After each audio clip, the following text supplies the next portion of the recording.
We have a game with the black pieces against Dev Chartara, rated 1219.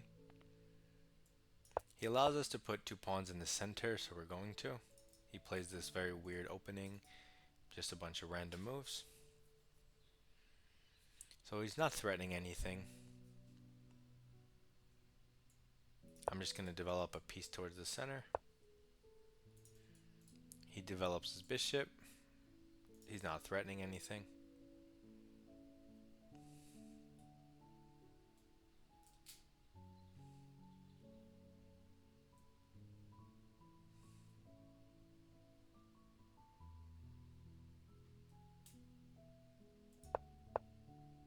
I'm going to play c6, supporting my center, opening a diagonal for my queen, preventing his knight from using that square or his bishop. He moves his queen. Maybe he wants the long castle, but it does block his bishop, so it looks a bit weird.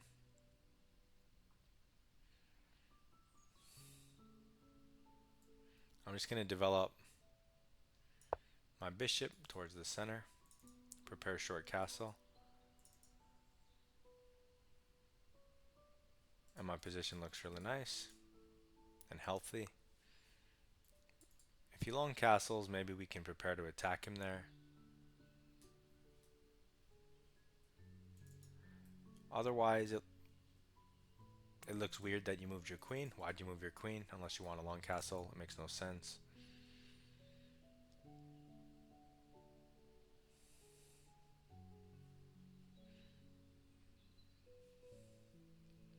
I just want a short castle. Go queen e7. Go a5, a4.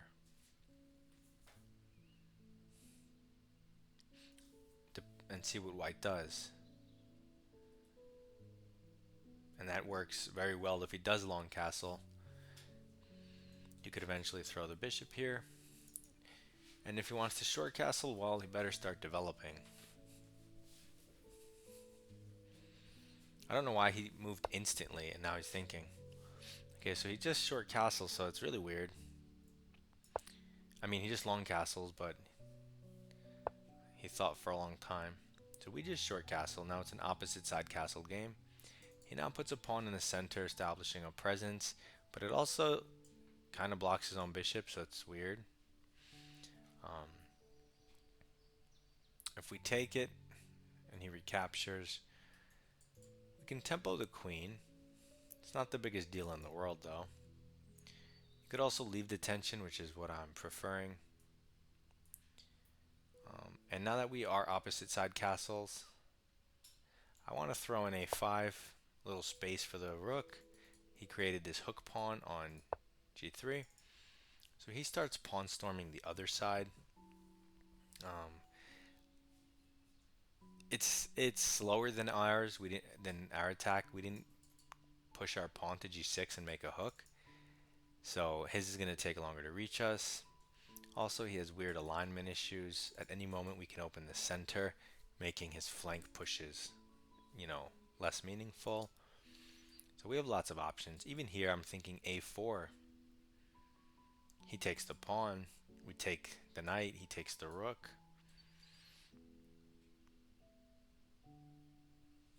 Queen a5.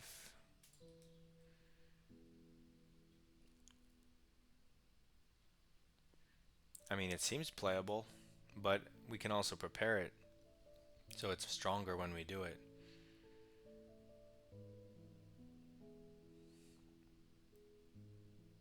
For example, there is b4. Yeah, we could just go b4 and support it that way. That way we don't have to sacrifice the rook. I wouldn't mind sacrificing the rook if we could follow up quicker with let's say a rook behind it, but we're not developed enough to be that fast. So I like the pawn strategy. So now he does a super weird move. f4. Disconnecting his pawn attack, so it's weird. But he is threatening to fork our pieces and win that way. But this lets us not only get this alignment on the queen, but it also lets us push past and block his pawns, block his bishop, give us a free hand on the other side of the board to attack his king. and blockade his pawns because he's pushing in the wrong order. You see how my pawns are side by side? I didn't keep my B pawn at home and push my C pawn. That's weird. So I'm going to throw in the free developing move. This is going to force him to block so he doesn't lose material. And then we can push in the center, winning material. And now the center's locked, so he can't do anything. And we can freely play A4 and attack his king side. With a completely winning position for black.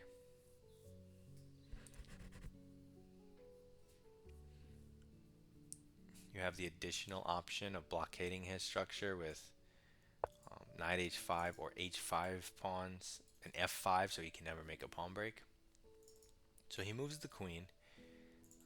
We can take a free piece. That seems reasonable. Let's do that.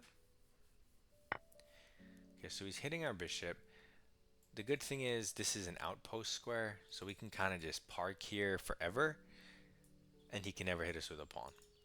But maybe we want a knight on that square, do we? If we go here, I see no reason not to just leave the bishop here. Constantly pressuring this pawn and this diagonal. It's annoying for him. Okay, so he moves the rook over, pressuring the pawn, but it doesn't actually matter.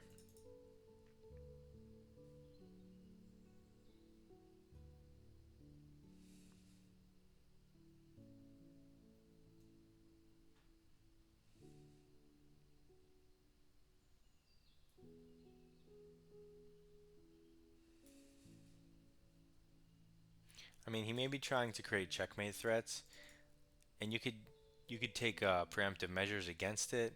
You can move your king over, you can move your rook, so you can drop your bishop back.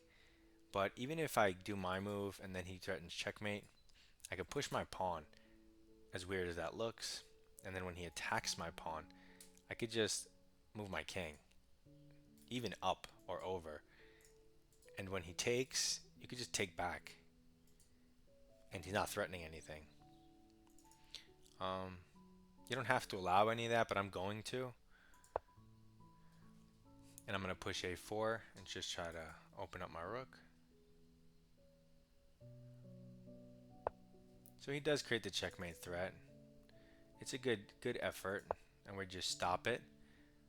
Our bishop, on this square just blockades the pawn. He can only attack with this pawn, but he's not threatening anything because if he takes, you can recapture either way. And in this particular line, because he had the option of going to, I thought he was going to go to g2 when I was calculating, and then you don't win the queen there. But he went to g3, which changes things in that now you can just take the queen. Okay, so a fortuitous change of events. He doesn't resign. Okay. So I'm just going to ignore him and open up my rook. He takes back. Now I'm going to kick the defender of the king, who's going to go here.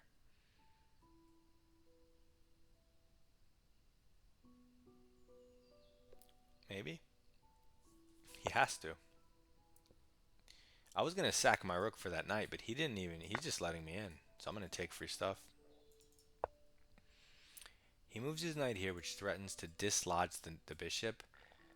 But the secret is that the knight will be even stronger there, potentially. So we don't mind, letting him do that. I guess we should probably get this knight in the game at some point. Also this rook. Let's get the rook in the game because it's stronger and it comes with a threat. He takes the bishop. We recapture with a threat, so it's for free. He moves the rook back. This is hanging. This pawn's hanging. So multiple pawns are hanging. We're up 9 points of material. That's a lot. So let's just infiltrate his position with a rook. Everything collapses. We're up 10 points of material, and we could even include the knight now. Okay, so he goes taking pawns, but this can never matter. You could take back either way. I'm just going to take with the f pawn.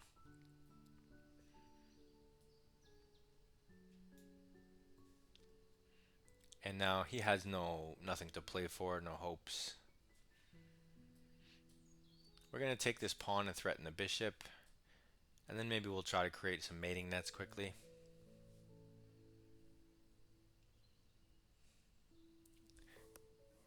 Send this 1219 back down to 1200. He develops the bishop. He probably wants to sacrifice it. Um, it makes so I'm just gonna take it. I'm up 13 points of material, so I'm even gonna take the other bishop. I'm just gonna give him back 2 exchanges.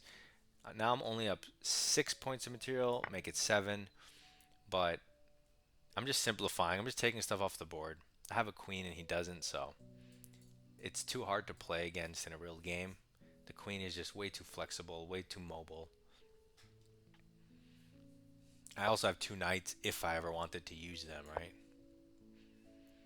Okay, so his rooks are protecting each other, so the queen alone, I mean, it can be annoying, but it's never really gonna win a rook, right? So I'll bring in the knight, no big deal. And I mean, he should definitely just resign, but whatever. He can only attack the queen so many times before I just take free stuff and give checks. For example, here I just get out of it with check, and then I get to do my own turn. So knight in is probably more active than taking pawns.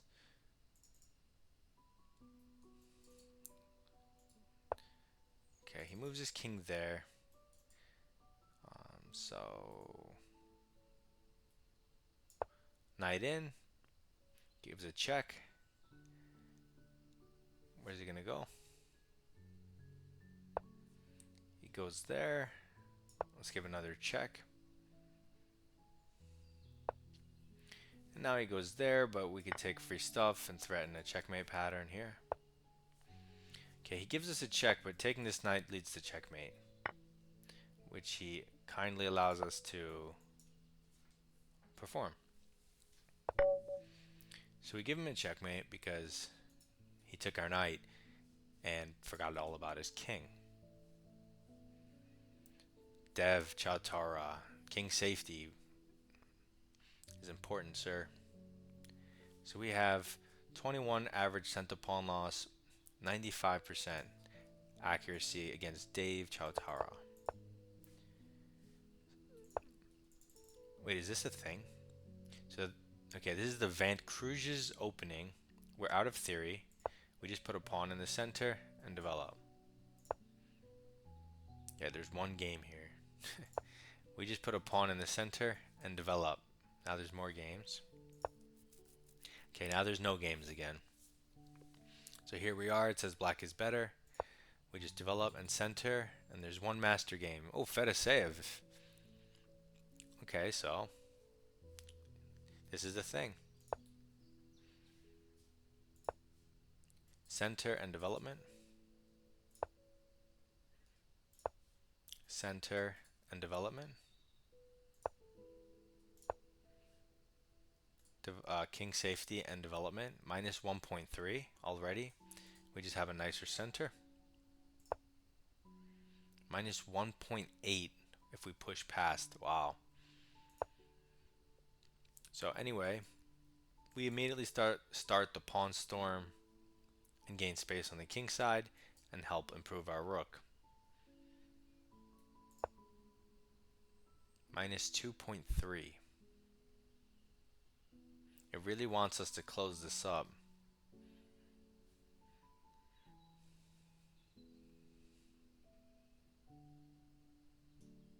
That makes sense.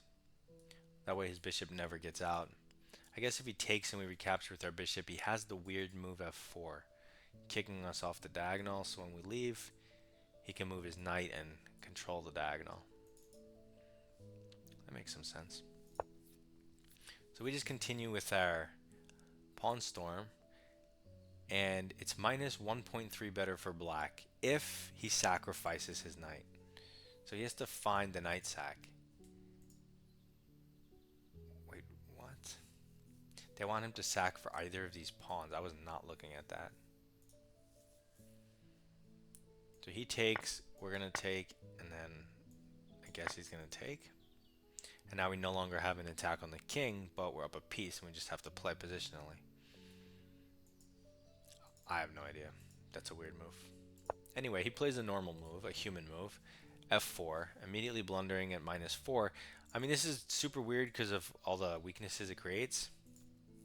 A more normal thing would be to play f3 and g4, right? That makes a lot more sense, kind of like what I'm doing on the other side.